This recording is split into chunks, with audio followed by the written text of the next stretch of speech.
One thing people often ask me when I challenge them on religious matters is why we bother with God, because clearly He doesn't care for us. They commonly cite reasons like He's allowed so much suffering in the world, or possibly caused it, even abandoning not only us, but His own Son, Jesus, to die or suffer at the hands of mortals. Also that so many evil people get to live long, seemingly happy lives, whereas good people, and even young innocent children, die horrible deaths before their time. They also claim that God is arrogant and needy, judging us for things that He's never faced, and demanding that we worship Him, sing praises to Him, and speak to Him, whilst He can remain quiet and only seem to be helpful to those who abuse people in His churches, ensuring that they get to heaven despite the horrendous deeds they have done.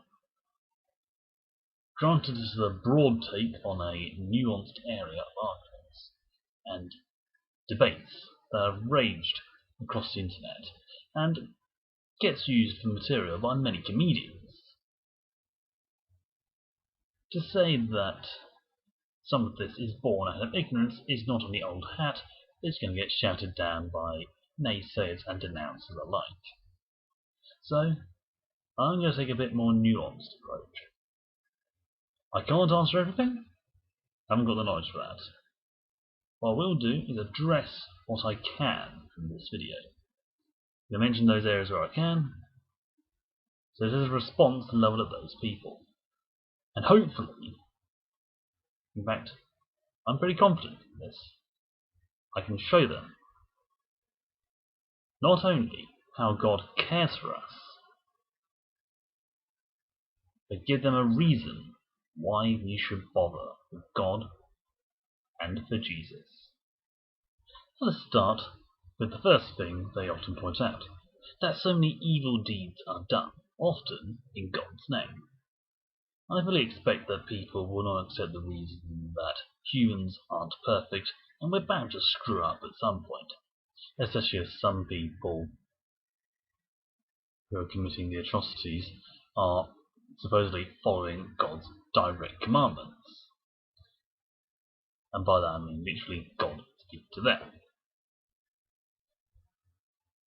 I'm not going to go into too much detail about this, but that's mainly because it gets into the realm of false prophets, demonic interference, and plain hokum to sway the masses, and that's not something I'm well acquainted with. But the one thing I will say, and that you'll notice quite easily about a large number of people in the Bible who speak God, especially in Genesis and the Gospels, is that for the most part they didn't fight unless they absolutely had to.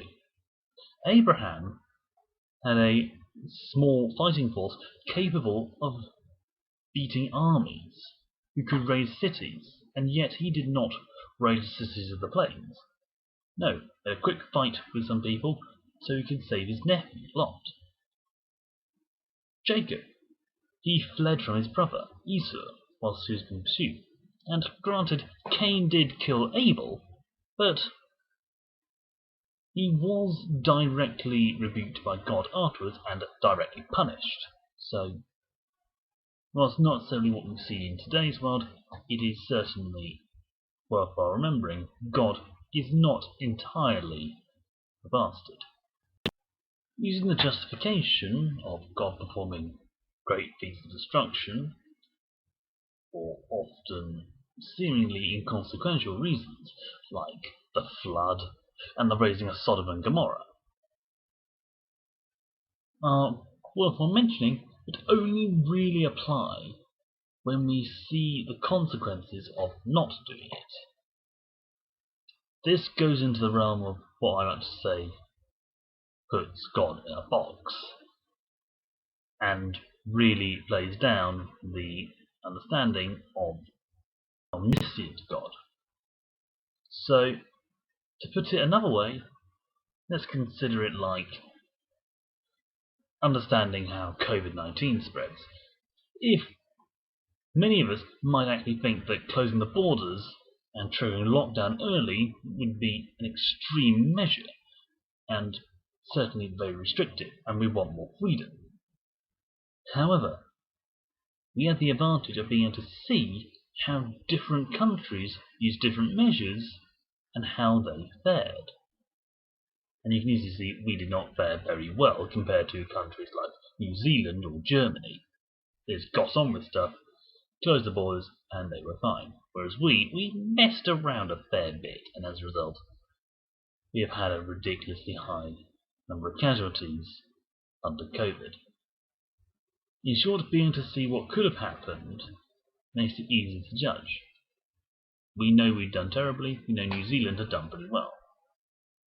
However, since we don't know, and odds are never will know, what could have happened if the flood had ever occurred, or Sodom and Gomorrah was still standing, or at least had been standing after that event,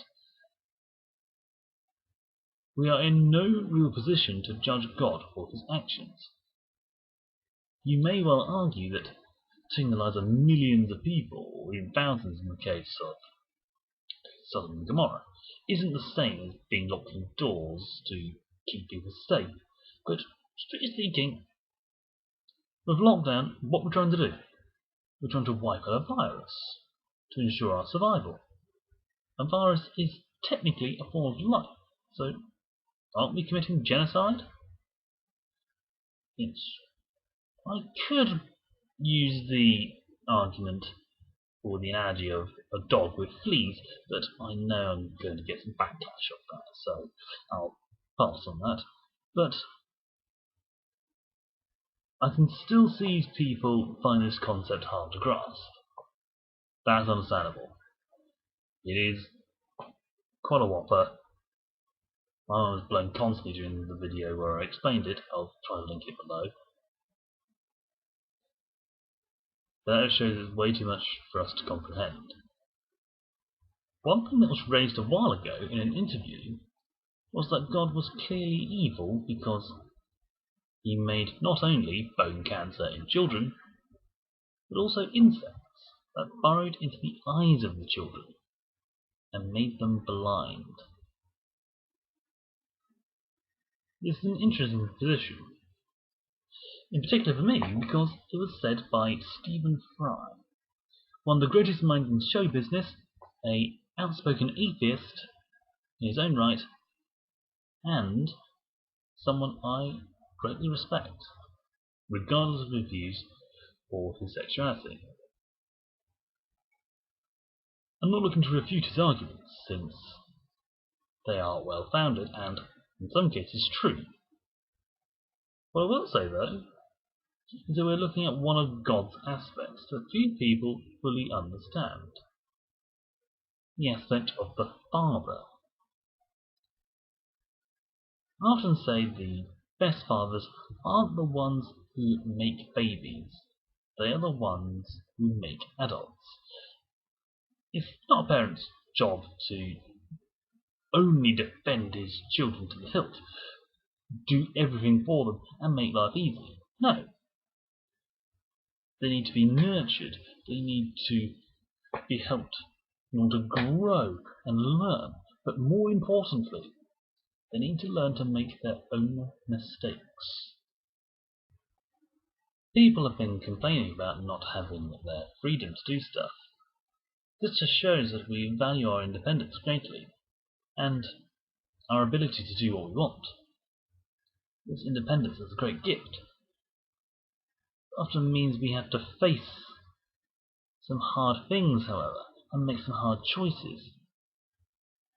There are those situations that give us the drive to improve and fix things. Yes, I'm currently struggling to work in the forge for one reason or another, but this gives me reason to work on other things, to develop other things, to make new tools, to learn new things. Ultimately, I'm growing as I'm struggling. If a plant was to take the easy route, nothing would grow tall.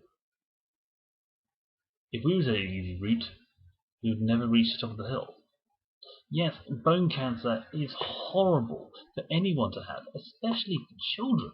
But would we be so willing to seek a cure if it wasn't so horrible? If it was just, say, a calcium deficiency, you wouldn't mind that. If it was in onyx in the old people, probably be a bit more Larry, but that's about it. We rarely bother to swim when we can stand on the bottom of the pool. We have to go out of our depth to be willing to even paddle, and therefore to actually swim. We need things to be tough in order to grow stronger and improve things, not just for us but for others. I never say being Christian is going to be easy. It's not. In fact, it's even harder sometimes. But you get more appreciation out of it. Because you appreciate the little things in life far more than God is going to point them out.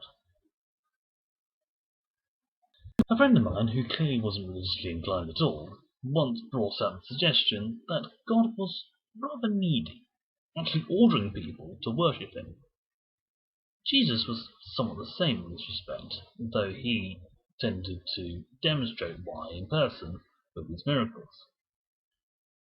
To answer this conundrum, we have to go back to a video I did very early on, as it poses a similar question. What is God? I recommend watching it to get the full idea of what I'm talking about. I'll leave a link in the description if I can.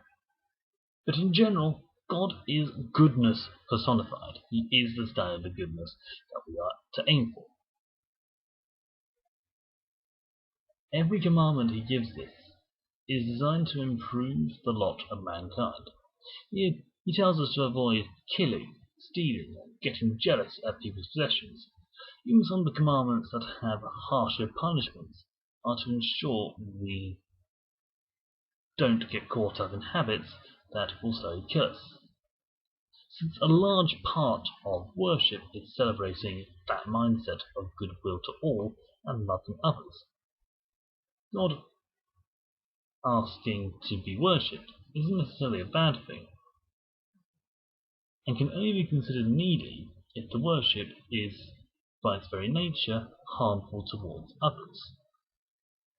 Since much of what our worship involves brings people together, reaches out to other people in the community, and ultimately holds people together, this worship is good. If it was sacrifice of children, then you can see that it is going to harm others, and therefore not a good idea. Since many scientific studies into human behaviour have yielded answers that have been in the Bible since it was compiled, I think we can deduce the book has something going for it in terms of keeping us alive and binding societies together. I think this shows that God does care for us in his own strange way. If some people are still finding it hard to understand how much God cares for us, then we need to look to one of the most important displays of love in the whole Bible, the crucifixion of Jesus Christ. We must remember that Christ wasn't just the Son of God. He was God incarnate, Emmanuel, which literally means God with us. Yes, he had a human form and therefore human feelings, even asking to have the burden passed to another if it could, but he still bore the cost of our sins. He still carried the cross. And that cross is a lot more than just a symbol. It was an extreme form of slow death torture. I saw a bit of a documentary about Jesus' life, but the fact they focused on the science of the punishment in the crucifixion shows there was no laughing matter. This is something that none of us can have experienced. There's no way we can. I'll link it in the description if I can to show you so you can actually understand what's happening, if you can. But let's bring it closer to home by asking these particular questions. Who among you watching have ever had something stuck through your hand? Be it an arrow, be it a nail, or even be it a piece of glass in your palm. Perhaps not just your hand, possibly your wrist, or most certainly your foot. And who amongst that number have had their whole body weight hanging on those wounds, whatever it was, be it sharp, be it blunt, be it pointy, be it round, hanging from that wound? Put that aside, who has been forced to wear a sharp, spiky thing on their head that digs into their skull and leaves bloody trails down their face? Who has been whipped mercilessly by someone who knew what they were doing, who was a trained whipmaster? Who has been hung by a cross and left to suffer an endless pain until death? The last bit I can't really go to, but the second to last bit I can, because I was cast in an Easter-themed play as the main man himself. I really don't know why. And that involved being put on the cross. And let me tell you, ignoring nails, ignoring the crown of thorns, ignoring the fact that I knew full well I was only going to be there for about 3 minutes, it's not a comfortable thing. Not just my arms draped over the arms of the cross, and my back against the main post. I was standing on a block. I was not comfortable. I have never had a nail through my palm.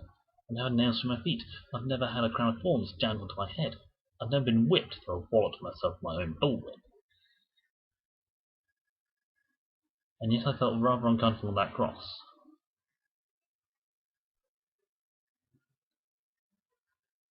If we combine all of those, you start to get an idea of what Christ was going through.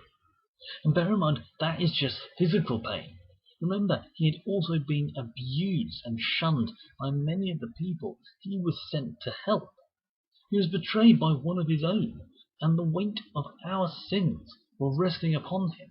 All the faults and deeds and transgressions of man, from the dawn of mankind to its very end, which could be an indeterminate amount of time in the future. It's an emotional weight that added to the ones pulling on the nails in his wounds, in his wrists, in his hands, in his feet. It's a terrible thing, all weighing on his heart as well. One could argue that he knew what was coming, but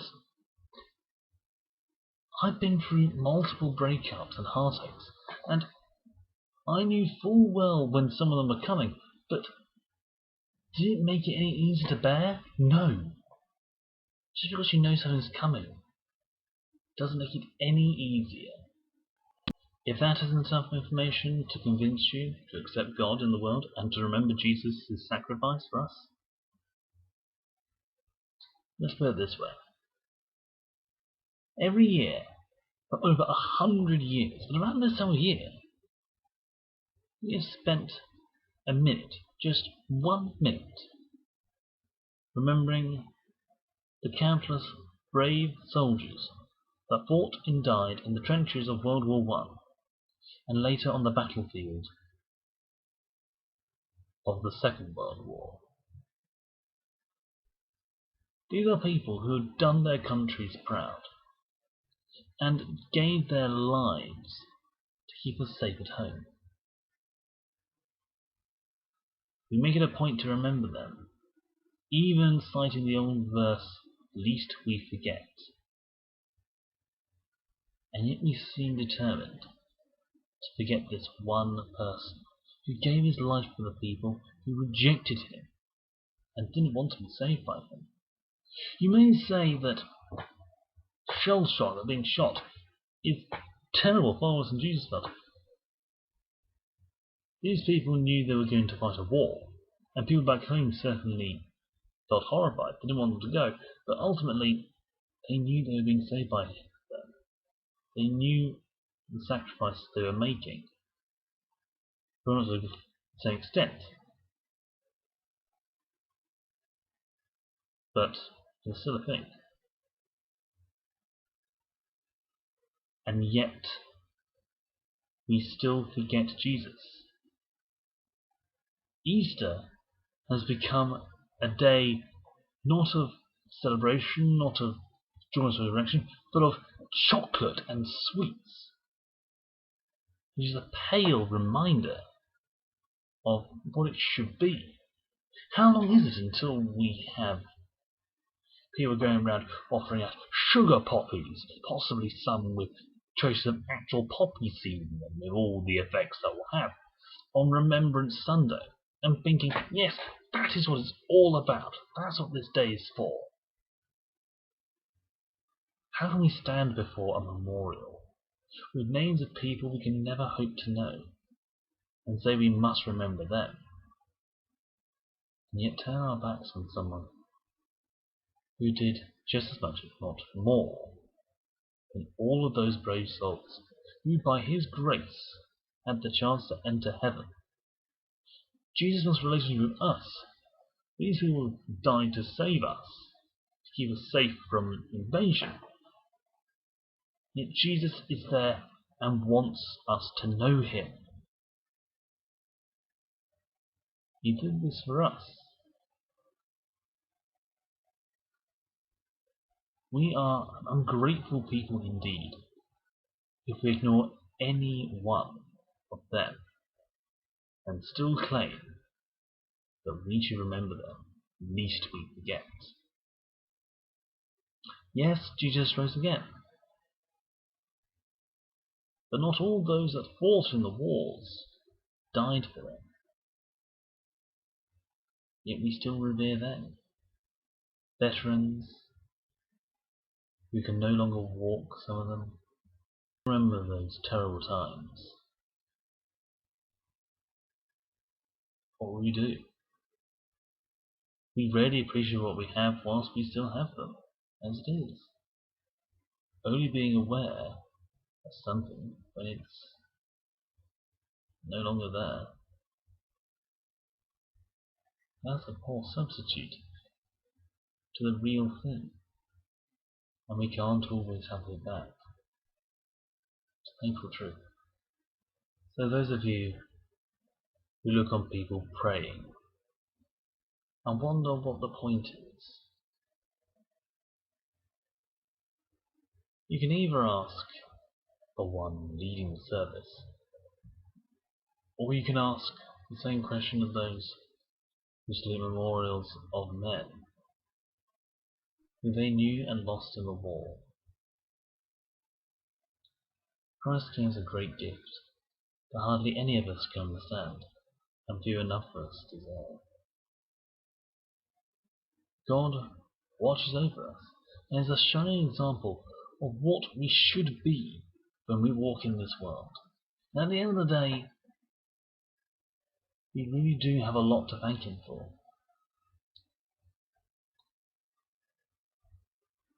So those people who ask why we should bother with God because he clearly doesn't bother with us, what you really should be asking is why God cares for us so much when we really don't deserve it. We definitely deserve the love he has for us.